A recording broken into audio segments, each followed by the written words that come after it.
Hey, welcome back to the Life Path series. So now we're talking about life experience number 9, which is all about humanitarianism and allowing. But first, let's talk about what the life experience is, in case you're watching this for the first time or stumbling upon this series for the first time. The life experience number is the number and the energy you're here to learn and the lessons that you have come into this life to experience and go through. So it's the most important number in numerology because you can't change your birth date. And if you successfully complete the lessons and work with the lessons that you're here to experience, then the life becomes easier and you will have access to your gifts and your abilities, and you will face little resistance in life. So how do you find the life path number? Well, you take your birthday and you reduce the month, the day, and the year, each to single digits, and then add those up. So our example here is someone born February 25th, 1989.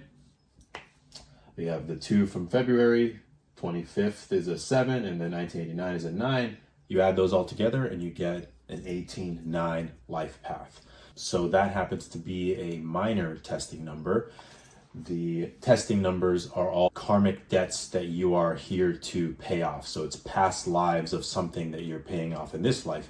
And in the case of the 18, that is known as the naive number. So it's naivete in relationships in the past and possibly getting into quarrels with family members or other loved ones. Remember that when you're looking at a double-digit number, you're reading the number from right to left. So in this case, 18, you're looking at balance and judgment, which is the 8, acting through the self, which is the 1. There could be overthinking with this, thinking something is more than it really is. So it's important not to take things personally with this life path. But again, you look at the base number. The double-digit number is just another shade of the energy and the vibration. Other life paths are the 9 by itself and the 27-9, okay? So now let's get into what the 9 is. So I mentioned that it's about humanitarianism and allowing. So someone who has this life path is here to learn unconditional love and forgiveness. You have a life where you're asked to be the one to forgive whatever the situation may be, even if it's not your fault.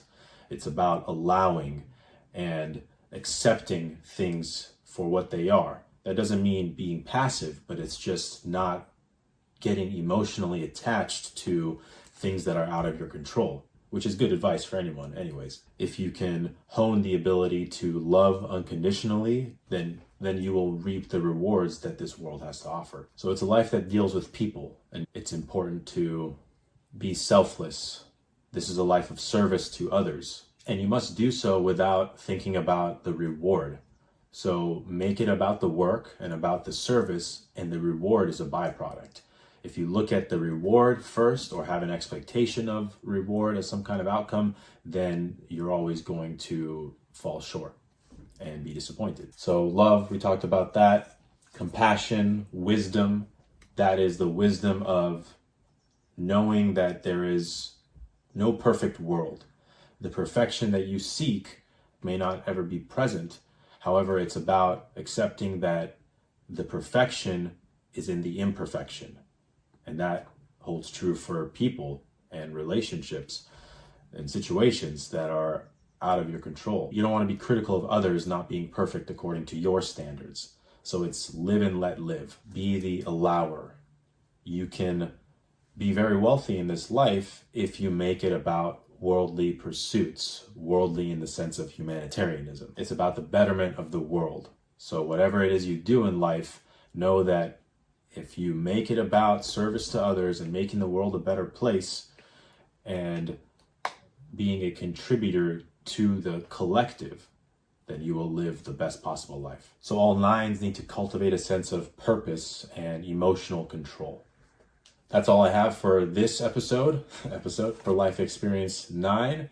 If you're looking for one-on-one numerology coaching sessions where we dive into your core numbers, then definitely sign up in the link below and we'll look at your life, your destiny, physical destiny, heart's desire number, birthday number, and come up with a plan of how to make all of those work to have the best possible life and the most fulfilling life.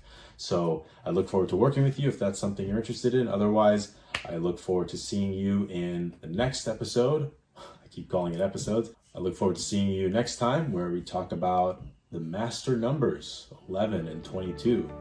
Talk to you soon.